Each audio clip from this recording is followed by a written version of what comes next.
오늘 시간 하나님께서 저에게 주시는 말씀은 신약성경 누가복음 20장 27절과 28절 말씀입니다. 제가 가진 성경은 신약 131쪽 누가복음 20장 27절과 28절 말씀입니다. 다 찾으신 줄 알고 하나님의 말씀을 받들어 봉독하겠습니다. 부활이 없다고 주장하는 사두개인 중 어떤 이들이 와서 물어 이르되 선생님이여 모세가 우리에게 서 주기를 만일 어떤 사람의 형이 아내를 두고 자식이 없이 죽으면 그 동생이 그 아내를 취하여 형을 위하여 상속자를 세울지니라 하였나이다. 아멘. 말씀을 위해서 함께 기도하며 나가도록 합니다. 주님 감사합니다. 이 시간도 주의 말씀 듣고자 합니다. 들을 길을 허락하여 주셔서 부족한 종 단상에 섰사오니 주의 말씀만을 대언하며 고백할 수 있도록 이 시간 사용하여 주셔서 오늘도 은혜 다하실 예수 그리스도 이름으로 감사기도 드리옵나이다. 아멘. 할렐루야. 네, 11월 둘째 주입니다. 시간이 한 주 한 주 잘 흘러갑니다. 이번 주에요, 지난주라고 해야 되나? 네, 무슨 일을 했냐면 추수를 했습니다. 여러분, 제가 분명히 지난주에 그래도 농사가 잘 된 것 같습니다라고 얘기를 했지요. 네, 추수를 했는데요. 추수를 시작하는데 이제 콤바인이라고 해서 이제 탈곡기, 추수를 하는 그 기계가 고장 난 거예요. 거기서 한 1시간 반, 2시간을 기다렸어요. 2시간을 기다리면서 그냥 생각했어요. 하나님, 왜 이럴까요? 왜 이렇게 순리대로 풀리지 않고 왜 이렇게 일이 꼬일까요?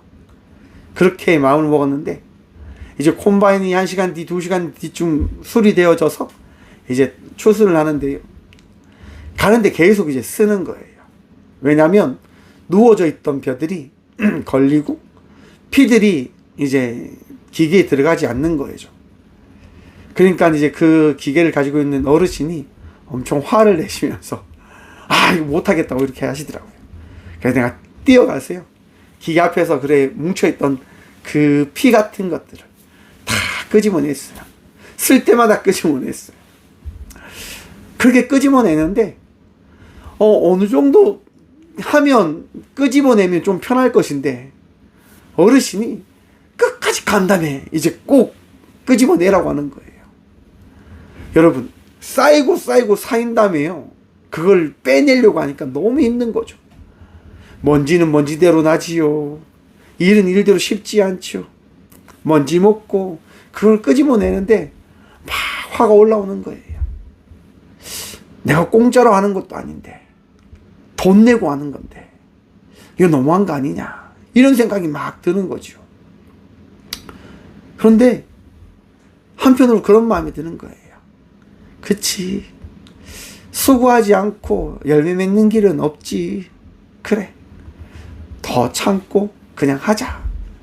내가 목사잖아, 이런 마음이 들더라고요. 그래서 그냥 웃으면서 그냥 기쁨으로 감사함으로 그렇게 했어요. 이제 논을 다 이제 밀었어요. 다 깎은 거지요. 그리고 이제 콤바인에 이제 들어있는 살을 이제 포대자루로 옮기는데 원래 2포대자루가 나와야 되는데 1포대자루도 안 나오는 거예요. 그러면서 어르신이 이야기하죠. 야, 올해 이거밖에 안 됐네, 이렇게 얘기하시더라고요. 너무 그랬어요. 왜냐, 제가 농사 지금까지 지은 것 중에 가장 조금 나왔거든요. 너무너무 조금 나왔어요. 그래서 와, 어떻게 이럴 수 있을까? 분명히 많이 나올 거라 생각했는데. 그래서 그거를 싣고 이제 정미소로 갔어요. 정미소에 이제 그 청년이 있는데요. 청년이 이제 저희 쌀을 보고 이런 얘기 하는 거예요. 목사님, 이거 괜찮은데요? 되게 좋은데요? 무슨 얘기냐면 되게 걱정했거든요. 비가 20일 넘게 왔기 때문에 삭이 나서 살이 잘 되어지지 않을 것이다 라고 생각을 했단 말이에요. 그런데 살이 너무나 좋게 나온 거죠. 그 얘기를 듣는데 그런 생각이 들었어요. 하나님께서 귀한 살, 그 귀하게 나누라고 이렇게 해주셨구나. 무슨 얘기냐면 여러분, 제가 올해 살을요 이제 다 가지고 와서 좀 10kg씩 그렇게 나눠 보려고 합니다. 이번에는 10kg씩 한번 제가 나눠 보려고 해요. 그렇게 나누려고 하는데 여러분, 엄청나게 많으면 어떻게 될까요? 보관하는 것도 힘들고 택배 보내는 것도 힘들고 다 힘들잖아요. 하나님께서 제가 할 수 있는 만큼 해 주셨다고 하는 그 생각이 들더라고요. 그래서 그런 마음이 드는 거죠. 야, 우리 하나님 정말 세밀하시다. 이런 것까지 다 계산하시는구나 라고는 생각이 들었어요. 사랑하는 성도 여러분, 우리는 우리 생각에 갇혀서 우리의 이야기만을 하려고 합니다. 우리는 우리의 생각에 갇혀서 우리의 것들을 주장하려고 합니다. 무엇 때문에 주장하려고 합니까? 나의 이익을 위해서 그 이야기를 풀어가려고 합니다. 그래서 오늘 본문 말씀의 제목을 이렇게 정해보았습니다. 이익을 위한 논리. 여러분, 논리가 뭡니까? 어떤 걸 했기 때문에 어떤 결과가 나왔다 라고 하는 것들을 정리하는 것을 논리라고 이야기합니다. 내가 뭔가를 했기 때문에 그 뭔가에 따른 결과가 나왔다. 쉽게 이야기하면 원인에 따라서 결과가 도출된 거 증거다 라고 이야기하는 거죠. 우리는 어쩌면 매일매일 논리를 구상하면서 살아갑니다. 나를 위한 논리지요. 내가 이렇게 수고했는데 너는 어떻게 그렇게 할 수 있어? 최근에 이제 그 이혼을 앞둔 사람들이 나와서 이혼을 어떻게 보면 해야 될지 말아야 될지 나오는 프로그램을 제가 보게 됐어요. 보는데 너무 답답한 거예요. 어떻게 저렇게 살 수 있을까? 어떻게 저렇게 살 수 있을까?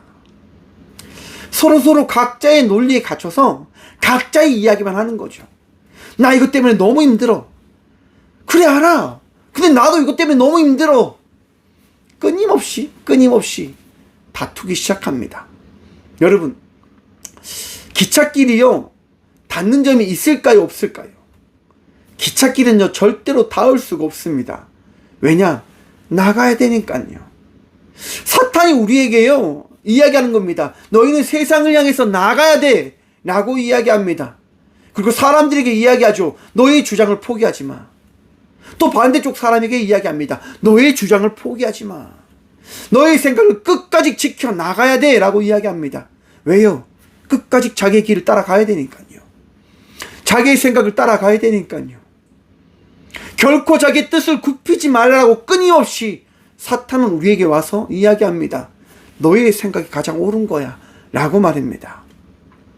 오늘 사두개인들이요, 예수님께 찾아가서 이렇게 말합니다. 27절 말씀입니다. 부활이 없다고 주장하는 사두개인 중 어떤 이들이 와서. 여러분, 사두개인은요, 유대인의 이제 4개의 파 중에 한 파입니다. 바리새파, 사두개파, 아세네파, 네. 그 다음에, 그냥, 아무튼, 네. 사두개인은요, 그 파 중에 무엇을 주장하냐면, 부활이 없음을 주장합니다. 그리고 그들은요, 권력과 통치자들과 협력하여 가장 아름다운 세계를 지켜나가야 된다라고 하는 율법주의적인 모세 오경만이 성경이다 주장하는 사람들입니다. 그들에게 있어서 가장 중요한 게 뭘까요? 현세입니다. 현실입니다. 이 자리에서 삶을 살아가는 것이 가장 중요한 것입니다 라고 주장하며 그들은 살아갑니다. 왜 그들이 그렇게 주장하냐? 간단합니다, 여러분. 사두개인들은요, 거의 어떻게 보면 우리나라를 비유하면 상위 1%의 종교 지도자들을 이야기합니다. 많은 것들을 가진 사람들이에요. 많은 것들을 누리고 있는 사람들이에요. 그리고 그 모든 것들을, 많은 것들을 가짐에 따라서 그들은 정치와 결탁해서 사회적인 그 위치와 사회를 관리하는 어명, 명령을 시행하는 사람들인 겁니다. 그들에게서 가장 중요한 게 뭘까요? 사회의 안정입니다. 그래서 그들은요, 사회의 안정을 위해서 그들의 모든 것들을 맞춰 살아가는 거예요. 주장을 하고, 만들어가고, 다투고, 싸우고, 지키며 그렇게 살아가고 있는 거예요. 오늘 이 사두개인들의 이 논쟁은요, 복음서에서 처음으로 등장하는 사두개인들의 예수님과의 대적하는 장면입니다. 기존까지는요, 바리새인과 서기개인들이 예수님과 논쟁했지만 사두개인들은 먼 발치에서 그냥 지켜보고 있었단 말이에요. 그런데 그들이 보니까 예수님께서요, 사회 전반적으로 자기들의 위치와 자기들의 권력을 흐트러 버리시기 위한 움직임이 너무 보이는 거지요. 그래서 사두개인들이 가서 이제 예수님과 논쟁을 시작합니다. 더 쉽게 이야기하면 예수님을 밟아 뭉개려고 한 거지요. 사람들 앞에서 야, 예수라고 하는 사람 아무것도 아니야. 우린 엄청 똑똑해. 왜? 우리는 상위 1%거든. 우리는 정말 힘이 있고 권력이 있고 지혜가 있고 지식이 있고 나름대로 모든 것들을 갖춘 사람이야. 그런 사람이 저 목수의 아들로 태어난 예수와 비슷하다. 말도 안 돼. 우리가 어떻게 바른지 보여줄게. 라고 이야기하는 겁니다. 그래서 그들이 던진 논리가 뭐냐? 28절 말씀입니다. 물어 이르되 선생님이여, 모세가 우리에게 써주기를 만일 어떤 사람이 형이 아내를 두고 자식이 없이 죽으면 그 동생이 그 아내를 취하여 형을 위하여 상속자를 세울지니라 하였나이다. 무슨 말이냐?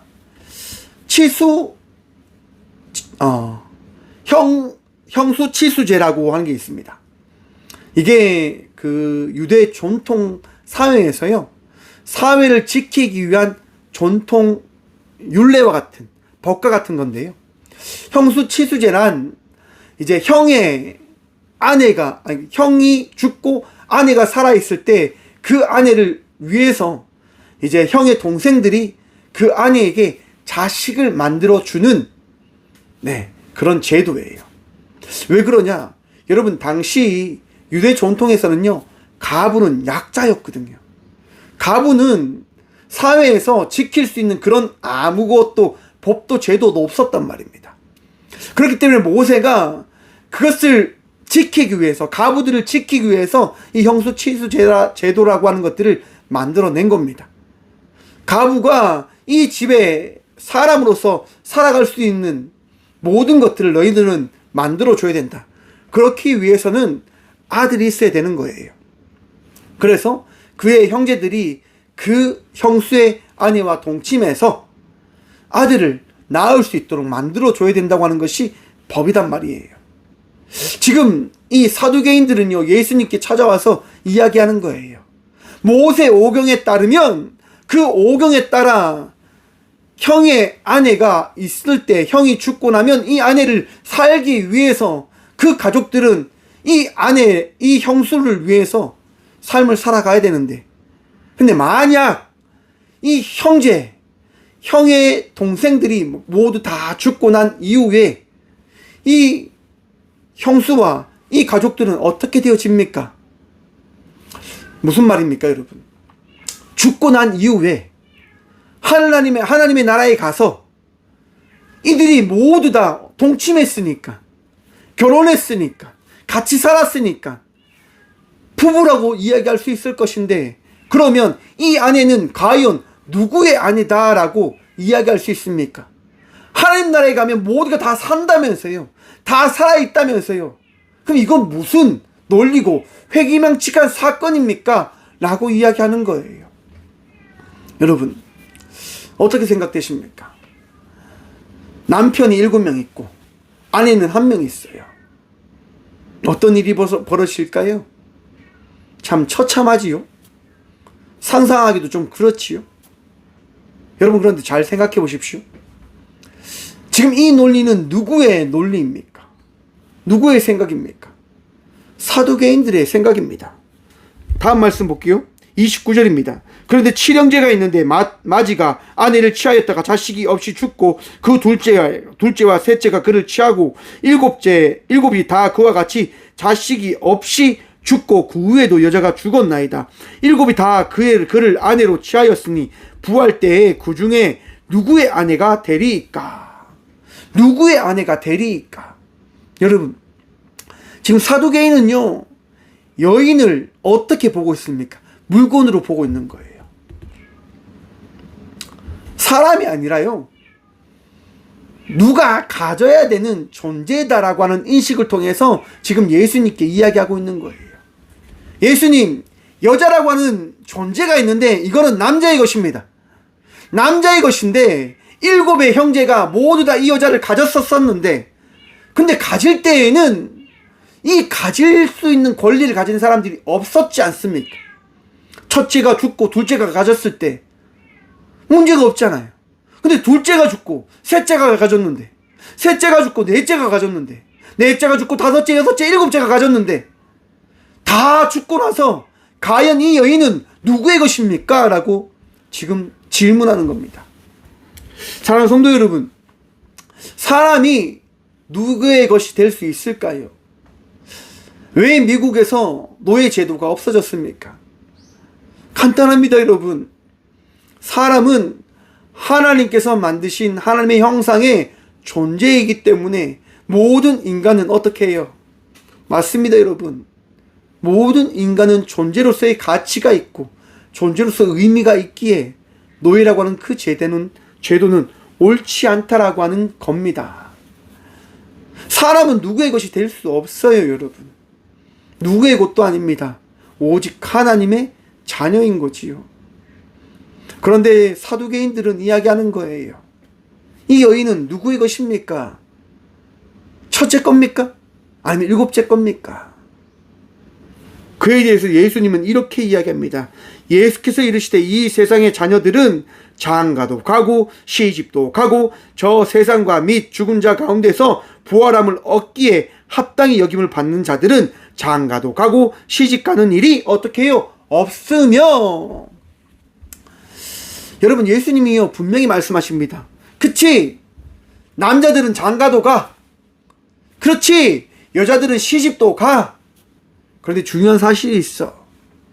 뭐냐 하면 하나님의 나라에 가면 장가도 갈 이유도 없고 시집을 갈 이유도 없어 라고 예수님이 말씀하십니다. 여러분, 무슨 얘기입니까? 여자도 남자도 존중의 대상이 되어져야 된다라고 예수님은 말씀하시는 겁니다. 여러분들의 존재가 왜 존귀합니까? 하나님께서 여러분들을 존귀히 여기시기 때문에 여러분들은 존귀한 자가 되어진 거예요. 제가 이 자리에 서서 여러분들에게 말씀 전할 수 있음이 어떻게 되어진 겁니까? 제 능력이 아니라 하나님께서 이 부족한 종을 이 꽃교회의 담임 목사로 세우셨기 때문에 저는 여러분들에게 말씀 전할 수 있는 자가 되어진 겁니다. 우리가 이 교회에서 예배할 수 있는 것은 우리 예수님께서 우리의 머리가 되시고 우리가 이 자리에서 모여서 예배할 수 있는 은혜를 허락하셨기 때문에 우리는 예배할 수 있는 것입니다. 그런데 우리는 논리에 따라서 이야기하려고 합니다. 뭐가 그게 옳은 겁니까? 그것이 어떻게 되어지는 것입니까? 라고 이야기하려고 합니다. 왜 그렇게 이야기하려고 합니까? 싸우기 위해서요. 무너뜨리기 위해서요. 깨트리기 위해서요. 사두개인들이 지금 이 질문을 던진 이유가 어디에 있습니까? 예수님을 깨트려버리기 위해서 그 질문을 던지는 겁니다. 그런데 예수님은 그 질문을 듣고 이야기하는 겁니다. 말하는 겁니다. 그 질문 자체가 틀렸다라고 이야기합니다. 그 질문 자체가 어떤 의미가 있느냐? 어떤 의미도 없어 라고 지금 예수님께서 말씀해 주시는 거예요. 사랑하는 성도 여러분, 우리는 철저히 생각해야 됩니다. 기억해야 합니다. 우리는 어떤 논리로 삶을 살아가야 되냐라고 하는 것 말입니다. 우리는 우리의 이익을 위해서 논리를 만들어 갑니다. 어떤 질문들을 만들어 가려고 합니다. 뭐 때문에요? 나를 합당하게 만들기 위해서요. 상담학에서는요, 합리화라고 하는 게 있습니다. 여우가 이제 포도밭에 갔을 때 포도를 먹으려고 하지만 포도가 딸 수 없게 되어지자 여우가 어떻게 이야기합니까?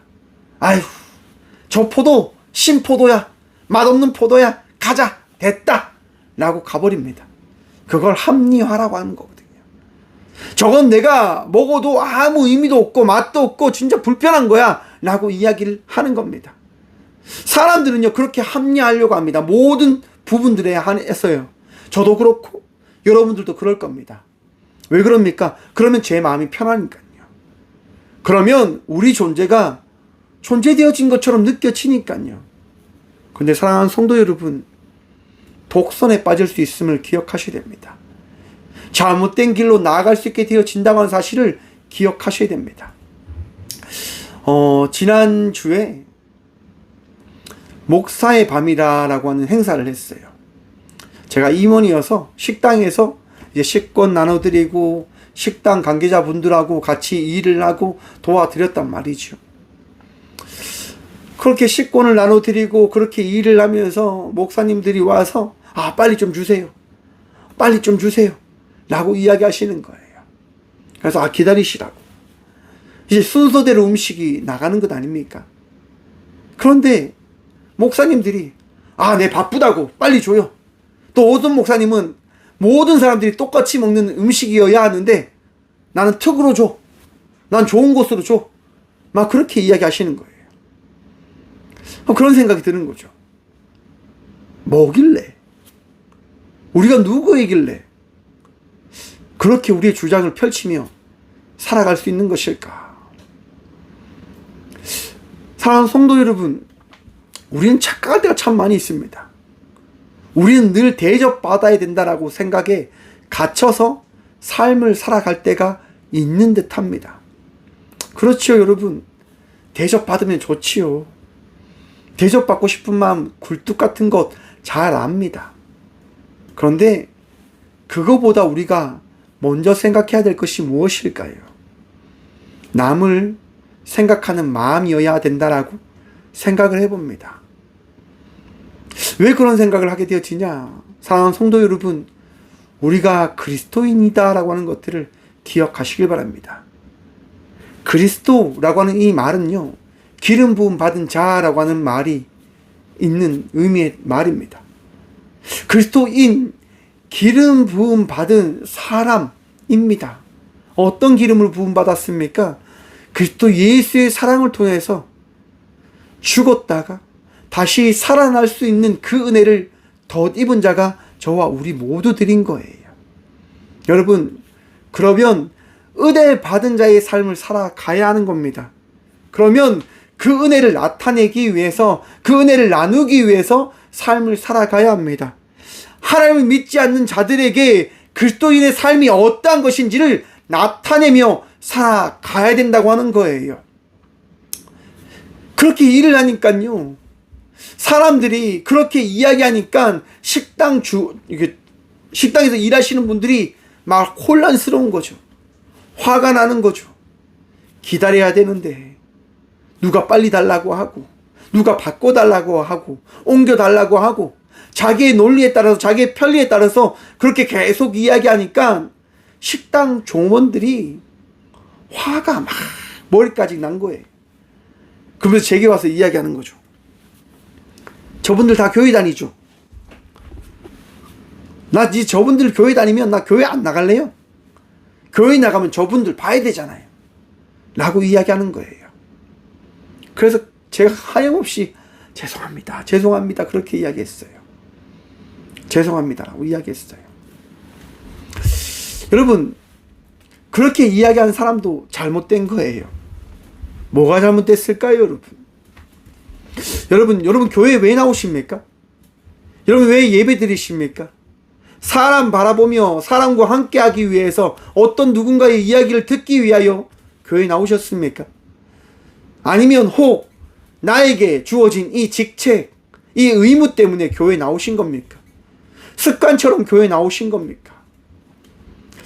여러분, 우리는 습관에 따라 예배 자리로 나가는 자가 아니라 우리 주님께서 은혜를 더하셨기에 그 은혜에 따라 우리 주의 말씀에 따른 예배자의 삶을 살아가기 위해서 예배 자리로 나오는 자들임을 기억하시고 고백하시길 간절히 축원드립니다.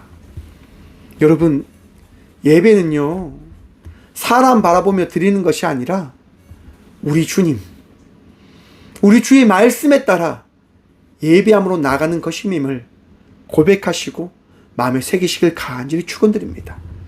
사람에 따라 여러분 마음이 깨트려지고 흐트러진다고 한다면 앞에서 말씀드린 것처럼 사탄이 여러분들의 생각과 그 사람들의 생각을 주장하고 있기 때문인 겁니다. 철저히 여러분의 마음을 돌아보시길 바랍니다. 우리 주님이 기뻐하실 수 있는 마음에 그 은혜를 입은 자의 예배자의 마음을 되찾으시길 바랍니다. 여러분, 예수님께서요 이제 사두개인들에게 너희들의 논리가 틀렸다, 너희들의 질문이 틀렸다라고 말씀합니다. 그리고 그들에게 이야기합니다. 그들은 다시 죽을 수도 없나니 이는 천사와 동등이요 부활의 자녀로서 하나님의 자녀임이라. 아멘. 사랑하는 성도 여러분, 우리가 부활해서 구원받을 수 있는 것은 어떤 의미가 우리에게 더해졌기 때문인 것일까요? 바로 하나님의 자녀가 되어졌기에 우리는 부활할 수 있고 하나님의 자녀의 삶을 살아갈 수 있게 되어진다고 하는 것들을 마음에 다시금 새기시고 기억하시길 바랍니다. 여러분, 구원받으셨습니까? 구원받은 줄 믿으십니까? 그 믿음이 변치 않으시길 간절히 축원드립니다. 하나님의 자녀가 되어졌기에 우리는 구원받은 자가 되어진 것입니다. 나의 능력과 나의 행위와 나의 것들을 통해서 구원받은 자가 되어진 것이 아니라 하나님의 한량없는 사랑을 말미암아 우리에게 구원의 은혜가 덧입혀진 것임임을 다시금 바라보시길 바랍니다. 사람들은 이야기하지요. 부활이 없다라고. 그런데 예수님은 다시금 말씀합니다. 너희는 부활의 자녀로서 하나님의 자녀임이라. 아멘. 사랑하는 성도 여러분, 부활이 우리에게 허락되어짐을 믿으시길 축원합니다. 그건 기적인 겁니다. 그거는 창조의 역사가 우리에게 허락되어졌기에 우리에게 주어질 특권이고 의미이고 기적의 선물인 겁니다. 믿기가 참 어렵지요. 다시 부활한다고 하는 것, 다시 살아난다고 하는 것. 여러분, 그런데 이 부활의 소망이 없다고 한다면 이 기독교는 의미가 없고 가치가 없는 종교가 되어진 겁니다. 세상에 많은 종교들이 있습니다. 그 종교들 안에 부활이 있을까요? 없을까요? 없어요. 종교들 안에는 부활이 없단 말이에요. 근데 우리는 종교가 아닙니다. 우리는 하나님을 믿는 공동체입니다. 왜? 하나님은 유일하신 창조주이시기 때문인 겁니다.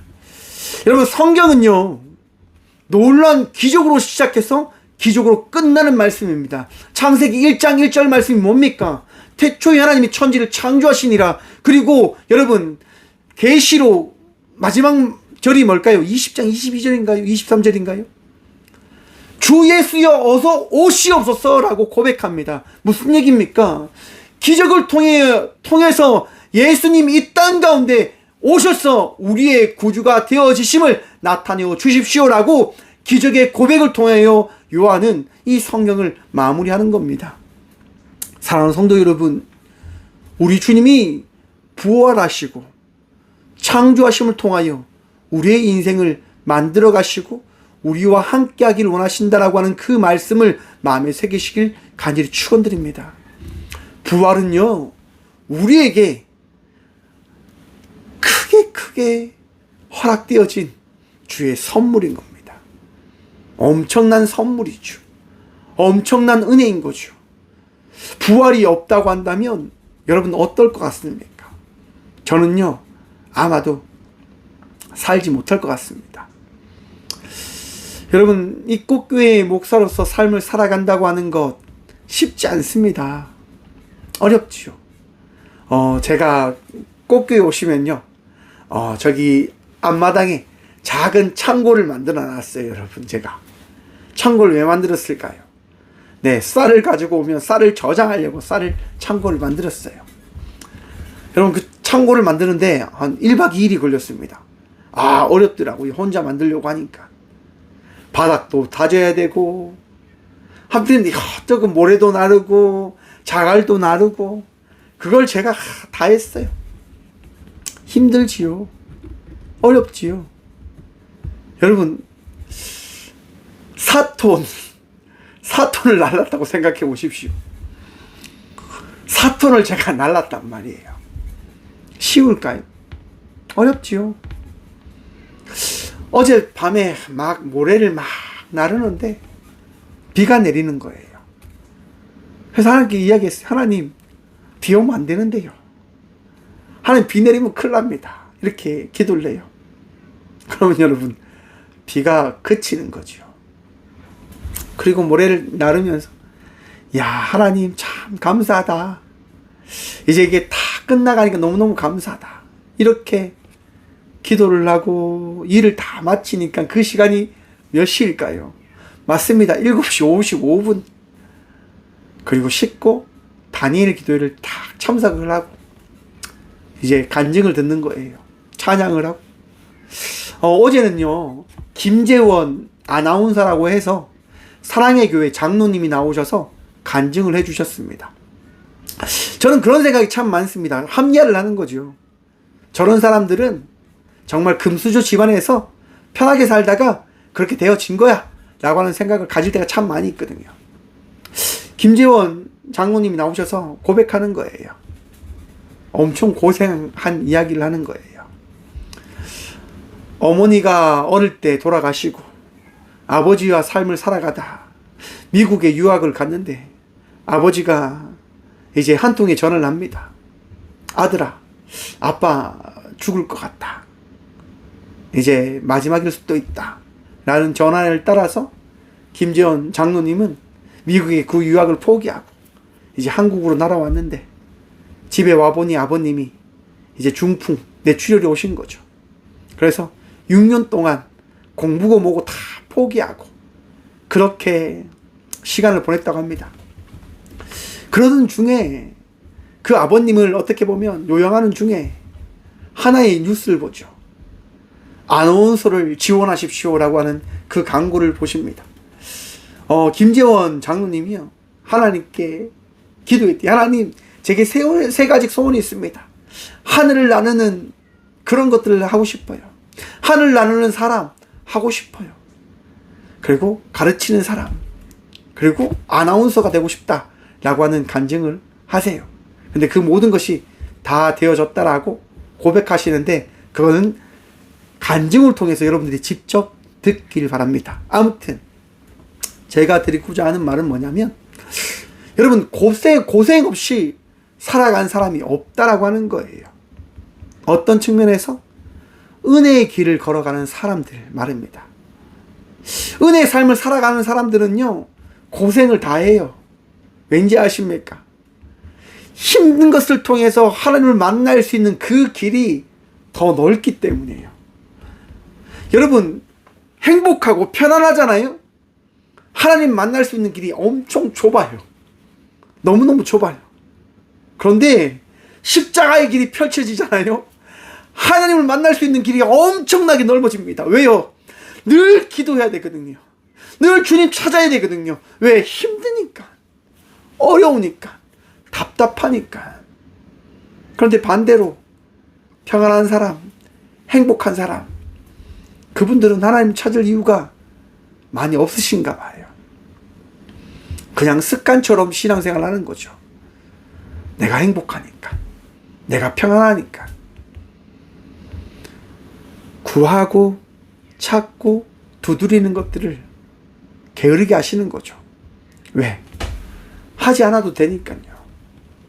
사랑하는 성도 여러분, 우리에게 두드릴 수 있는 그 기회가 허락되어졌음은 더 감사할 수 있는, 더 주님을 의지할 수 있는, 더 은혜를 누릴 수 있는 그 축복이 우리에게 허락되어졌다고 하는 사실을 기억하시고 그 시간을 감사히 달려가는 믿음의 자녀가 되시길 간절히 축원드립니다. 왜요? 그 힘든 길을 걸어간 끝에 부활이 기다리고 있잖아요.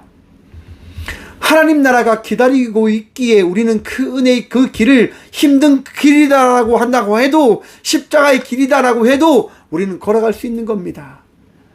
이 죽음이, 이 삶이 끝이 아니기에 나는 오늘도 살아갈 수 있습니다. 오늘도 감사함으로 나아갈 수 있습니다. 라고 고백할 수 있지 않겠습니까?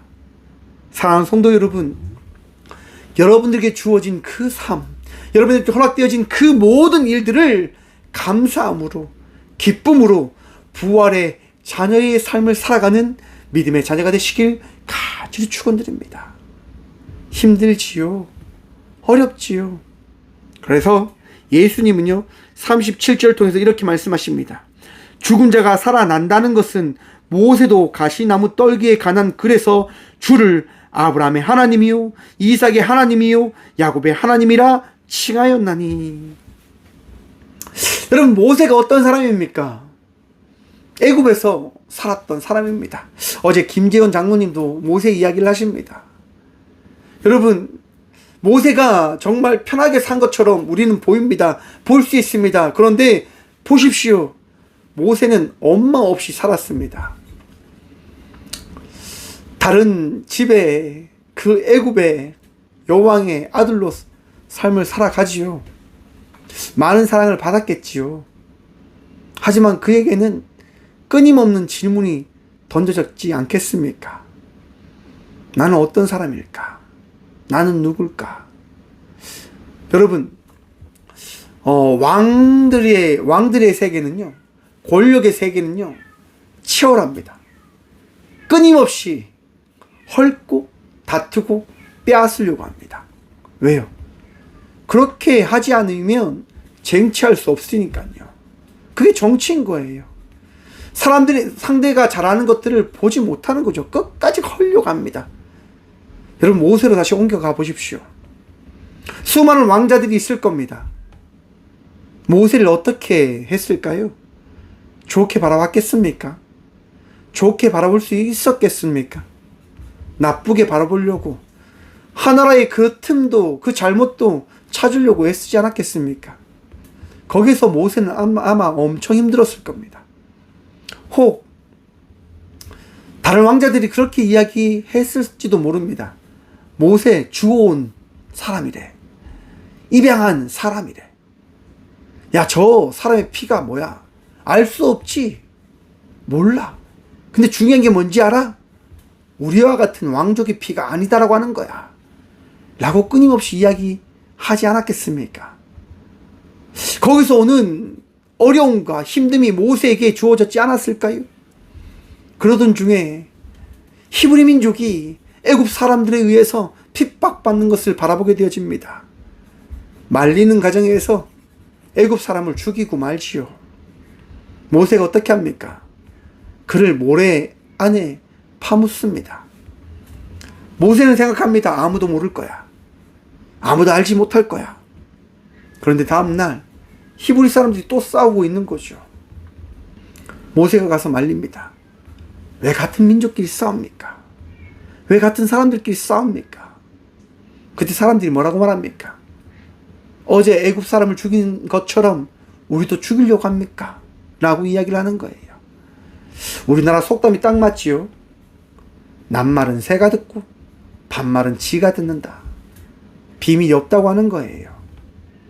여러분, 그 사실로 인해서 모세는 도망칠 수밖에 없었습니다. 다른 왕자들이 죽이려고 할 거니까요. 다른 왕자들이 모세를 제물 삼아 자기의 왕권을 강화하기 위한 방법으로 모세를 죽이려고 하는 것들을 모세는 너무너무 잘 알고 있었어요. 그래서 모세는 광야의 길로 도망갈 수밖에 없었습니다. 말씀을 준비하면서요, 그 생각을 했습니다.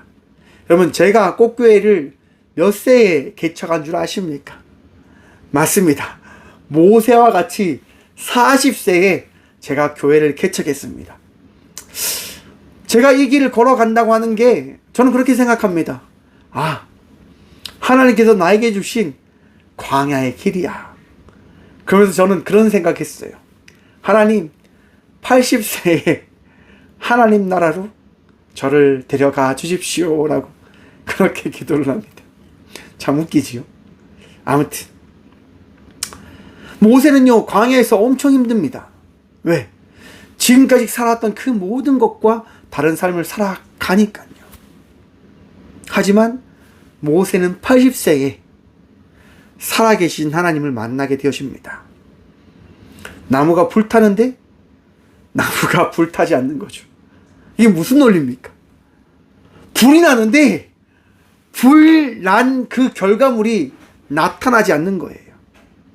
사랑하는 성도 여러분, 논리는요, 깨어집니다. 나의 주장은 깨어집니다. 아니, 깨어질 수도 있습니다. 좀 더 쉽게 이야기하면 하나님의 계획과 우리들의 생각은 다르다라고 하는 거예요. 나의 주장과 하나님의 그 말씀은 다르다라고 하는 거예요. 끊임없이 나는 내 주장을 하려고 하지요. 끊임없이 내 생각을 나타내려고 하지요. 그런데 하나님은요, 말씀하시는 거예요. 너의 생각을 따라가지 말고, 너의 이익을 따라가지 말고 이제 내 말씀을 따라와 주면 안 되겠니라고 말씀하시는 겁니다. 모세에게 뭐라고 말씀하십니까? 너의 생각을 이제 다 배제하고 내 말에 따라 너는 행동하고 순종하고 나아가라 라고 말씀하십니다. 여러분, 우리는 우리의 이익을 위해 삶을 살아가는 자들이 아닙니다. 우리는 우리의 생각을 고찰시키기 위해서, 더 이야기하기 위해서 삶을 살아가는 자들이 되어져서는 안 됩니다. 우리는 하나님의 말씀, 살아계신 하나님의 말씀을 나타내며 그 삶을 통해서, 우리의 삶을 통해서 하나님을 믿는 자의 삶이 무엇인지를 전하기 위하여 오늘의 삶을 살아가야 되는 자들이 되어졌음을 기억하시고 바라보시길 간절히 축원드립니다. 예수님은 말씀하십니다. 하나님은 죽은 자의 하나님이 아니요 살아있는 자의 하나님이시라. 하나님에게는 모든 사람이 살았느니라 하시니. 아멘. 사랑하는 성도 여러분, 하나님은 저와 우리 모두의 하나님 되십니다.